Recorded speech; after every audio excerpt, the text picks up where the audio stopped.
नमस्कार, आदाब, सत श्री अकाल और सलाम अलैकुम। मैं हूं मोहम्मद अहमद काज़मी, लेकर आया हूं आपका पसंदीदा कार्यक्रम नज़र दुनिया पर। आज एक बार फिर मिडिल ईस्ट से बड़ी खबर आप तक पहुंचा रहा हूं। अंतर्राष्ट्रीय चेतावनी के बावजूद तुर्की ने उत्तरी सीरिया पर हमला कर दिया है। तुर्की ने सोमवार की शाम को उत्तरी सीरिया के बॉर्डर से लगे सूबे हस्का के तल्लुत तवील इलाके पर हमला किया है। सीरियाई टीवी चैनल के मुताबिक तुर्की की सेना ने आर्म्ड ग्रुप्स यानी हथियारबंद ग्रुप्स को कुचलने के बहाने तल्लुत तवील पर कई तरफ से हमला किया है।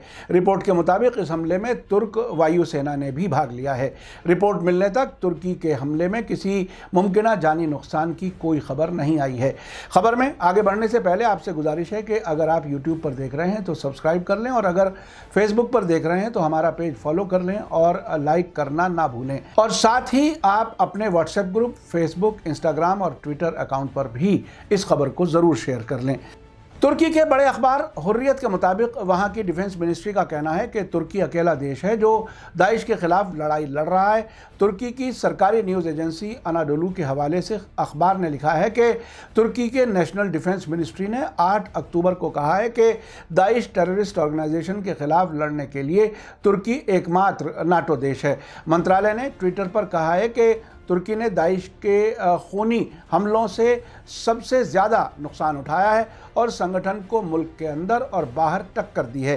बयान में कहा गया है कि तुर्की की सेना फरात नदी के पूरब में दाइश के खिलाफ अपनी लड़ाई जारी रखेगी।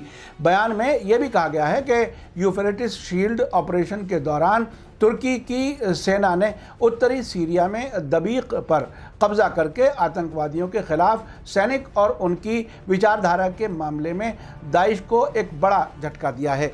तुर्की ने ये हमला तब किया है जबकि अमेरिका के राष्ट्रपति डोनाल्ड ट्रंप ने इस इलाके से अपनी फ़ौजें हटा ली हैं। यानी इससे जाहिर है कि अमेरिका ने तुर्की को इस हमले की सहमति दे दी थी।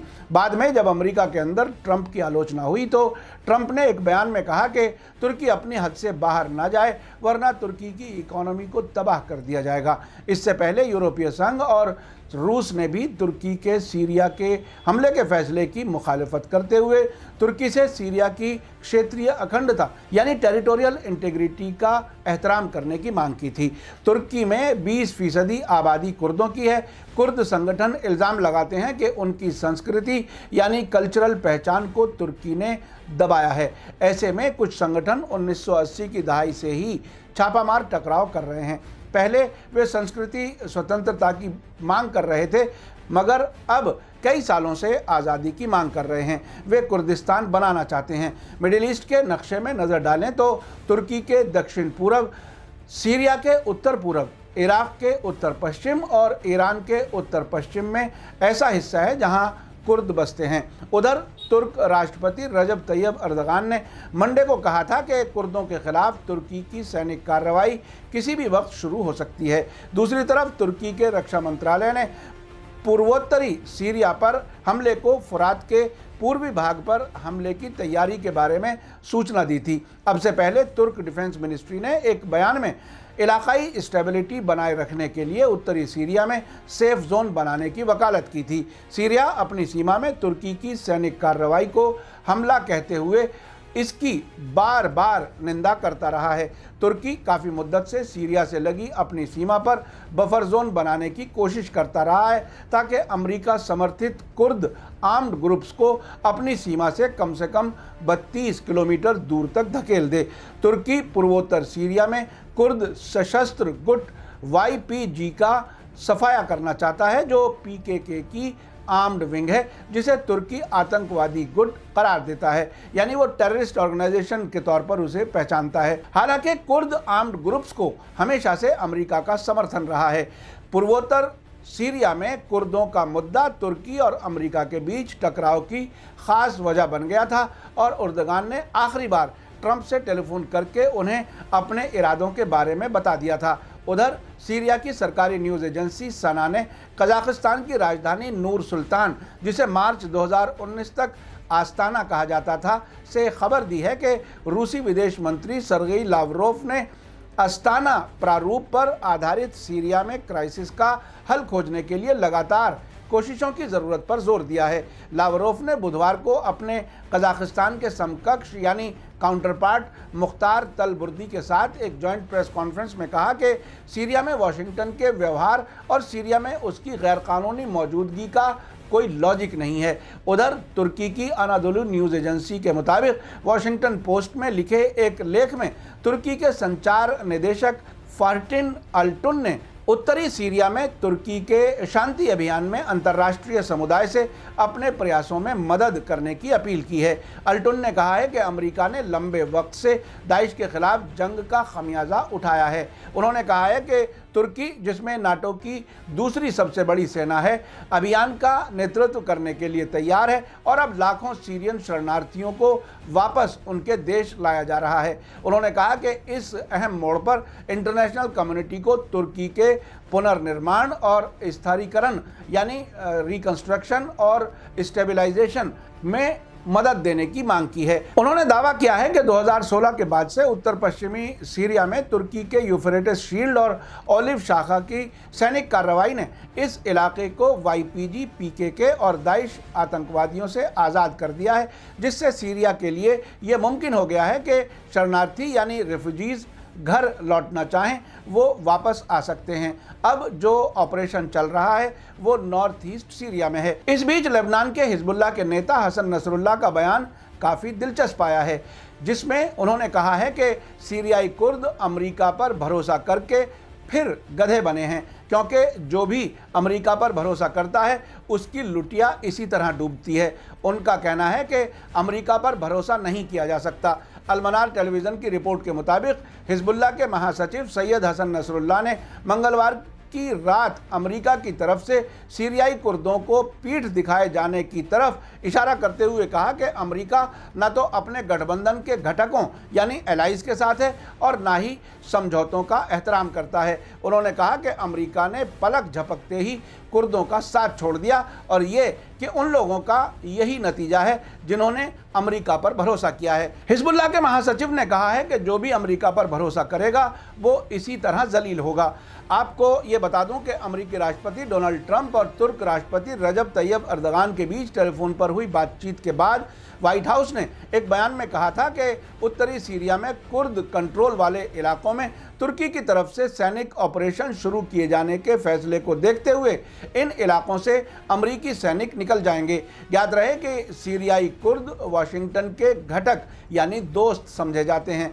अरब देशों के मशहूर पत्रकार, लंदन से छपने वाले रायल यौम के एडिटर अब्दुल बारी अतवान ने हमेशा कुर्दों की नीतियों की आलोचना करते हुए कहा है कि उन्हें हमेशा से ही अपने मकसद के लिए इस्तेमाल किया गया और जब अपने हित समाप्त हो गए तो उन्हें छोड़ दिया गया। अब्दुल बारी अतवान कुर्दों के बारे में कहते हैं कि हमेशा से ही उन्हें गधा बनाया गया है और बाद में उनको उनके हाल पर छोड़ दिया गया। उधर यूरोपीय संघ की विदेश नीति की इंचार्ज फेडेरिका मोगेरिनी ने उत्तरी सीरिया पर तुर्की के हमले के अंजाम की तरफ होशियार किया है कि पूर्वोत्तर सीरिया पर तुर्की के हमले से सीरिया संकट के हल के लिए राजनीतिक कोशिशों को धक्का लगेगा। ईरान की न्यूज़ एजेंसी इरना के मुताबिक मोगेरिनी ने मंडे की रात अपने ट्विटर पर कहा कि सीरिया के पूर्वोत्तरी भाग में सैनिक कार्रवाई से आतंकवादी गुट दाइश के खिलाफ इंटरनेशनल अलायंस की कोशिश को नुकसान पहुंचेगा और सीरिया संकट के हल के लिए यूनाइटेड नेशंस की निगरानी में पॉलिटिकल कोशिशों को भी नुकसान होगा। इसी बीच बीबीसी ने इस बात पर बहस की है कि क्या कुर्दों को छोड़ तुर्कों के करीब जा रहा है अमेरिका। सीरिया में अमेरिका की सैनिक नीति में बदलाव से भारी उठापटक की बात कही जा रही है। अमेरिका ने उत्तर पूर्वी सीरिया से अपने सैनिकों को बुलाने का फैसला किया है। हालांकि राष्ट्रपति ट्रंप का ये फैसला पेंटागन के ऑफिशियल्स की सोच के बिल्कुल उलट है, जो चाहते थे कि उत्तर पूर्वी सीरिया में अमेरिकी सैनिकों की छोटी तादाद मौजूद रहे। पेंटागन चाहता था कि उत्तर पूर्वी सीरिया में अमेरिका की दाइश के खिलाफ कार्रवाई खत्म ना हो। कहा जा रहा है कि अमेरिका के इस कदम से सीरिया में रूस और ईरान का असर बढ़ेगा। तुर्की लंबी मुद्दत से चाहता था कि अमेरिका कुर्दों के साथ सहयोग बंद करे। कुर्दिश लड़ाका सीरियाई डेमोक्रेटिक फोर्सेस यानी SDF के हिस्सा रहे हैं और ये धड़ा सीरिया में इस्लामिक स्टेट के खिलाफ यानी दाइश के खिलाफ अमेरिका का सबसे भरोसेमंद साथी रहा है। बीबीसी आगे लिखता है कि तुर्की सीरिया में कुर्दों के खिलाफ सैनिक ऑपरेशन चला सकता है, लेकिन अभी तक साफ नहीं है कि इसका दायरा कितना बड़ा होगा। इस लेख से लगता है कि जब ये जंग शुरू हुई है उससे पहले का लिखा हुआ है। अगर तुर्की की सेना अमेरिका समर्थित कुर्दों से टकराती है तो इस इलाके में काफ़ी उलट पुलट हो सकता है।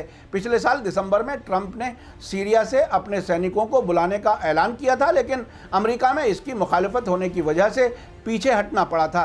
ट्रंप के इस फैसले से अमेरिका के यूरोप के सहयोगी भी खुश नहीं थे।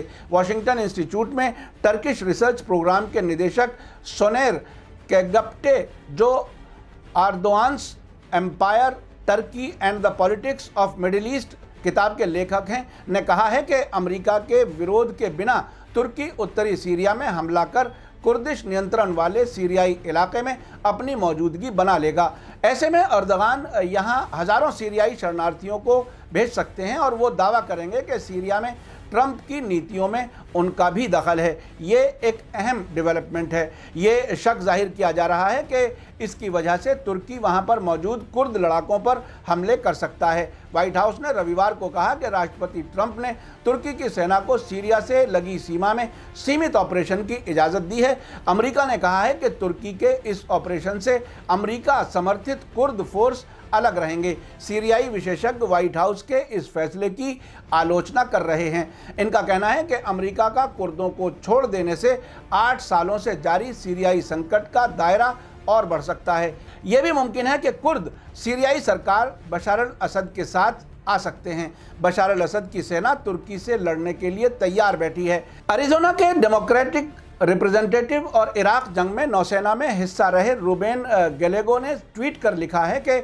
उत्तरी सीरिया में तुर्की की दस्तक मिडिल ईस्ट को अस्थिर करने वाला कदम साबित होगा। उन्होंने ट्वीट कर कहा है कि इसके बाद कुर्द अमेरिका पर कभी भरोसा नहीं करेंगे। वे नए सहयोगी की तरफ देखेंगे ताकि वो अपनी आज़ादी और सुरक्षा को सुनिश्चित यानी यकीनी कर सकें। तुर्की के राष्ट्रपति रजब तैयब अर्दगान पूर्व में तुर्की सीरियाई सीमा से 480 किलोमीटर तक सेफ जोन की मांग कर रहे हैं। वो इस इलाके को 10 लाख सीरियाई शरणार्थियों के लिए चाहते हैं। ये शरणार्थी अभी तुर्की में रहते हैं। अर्दगान ने धमकी दे रखी है कि अगर अंतर्राष्ट्रीय समर्थन नहीं मिला तो वो इन शरणार्थियों को यूरोप में भेजना शुरू कर देंगे। अर्दगान चाहते हैं कि सीरियाई शरणार्थी अब वापस जाएं। अगस्त महीने की शुरुआत से अमरीकी और टर्किश सेना साथ मिलकर काम कर रही हैं। ये 480 किलोमीटर लंबे सीमाई इलाके के 120 किलोमीटर क्षेत्र में साथ में गश्ती लगाने का काम भी कर रहे थे। ध्यान देने वाली बात है कि अमेरिका ने 2003 में इराक पर हमला किया था। तभी से उत्तरी इराक में कुर्दिस्तान लगभग आज़ाद देश की तरह काम कर रहा है। तुर्की इस बात से डरा हुआ है कि कुर्दों का एक राष्ट्र सा लगभग बना हुआ है। ऊपर से कुर्द लड़ाकों को दाइश के खिलाफ लड़ने के लिए अमेरिका से हथियार भी मिले हैं। हो सकता है कि वे इतने ताकतवर हो जाएं कि सीरिया में दाइश से जीते हिस्से को इराक के कुर्दिस्तान में मिलाकर बड़ा देश बना लें। ऐसा हुआ तो तुर्की के लिए खतरा पैदा हो जाएगा। इस हमले के बावजूद सीरिया की अजीब हालत है। एक तरफ वो तुर्की के हमले को गलत कहता है, लेकिन वो अपने यहाँ भी अपने मुखालिफ कुर्दों के कमज़ोर होने पर किसी हद तक खुश भी होंगे। लेकिन जैसा कि हमें सीरिया के पत्रकार डॉक्टर वाइल अव्वाद ने बताया है कि सीरिया में बच्चों की पढ़ाई जाने वाली किताबों में बहुत सा सीरिया और इराक का हिस्सा सीरिया के नक्शे में दिखाया गया है। ऐसा भी समझा जाता है कि तुर्की ने दाइश को सीरिया और इराक में दाखिल करके अपने एजेंडे पर काम किया था और इसमें उसका साथ अमेरिका और इजराइल ने भी दिया था। तुर्की और इजराइल के बीच डिप्लोमेटिक रिलेशंस मौजूद हैं और नाटो में शामिल होने के लालच में तुर्की ने अब से पहले भी बहुत से कंप्रोमाइज़ किए हैं। आप लोग जब कोई खबर सुने तो जज्बाती ना हो, बल्कि खबर को कंफर्म करें और गौर करें कि आखिर दुनिया कहाँ जा रही है। मेरा कार्यक्रम कैसा लगा कमेंट्स में ज़रूर लिखें। इसी के साथ मुझे दीजिए इजाज़त। धन्यवाद, शुक्रिया। जय भारत, जय हिंद।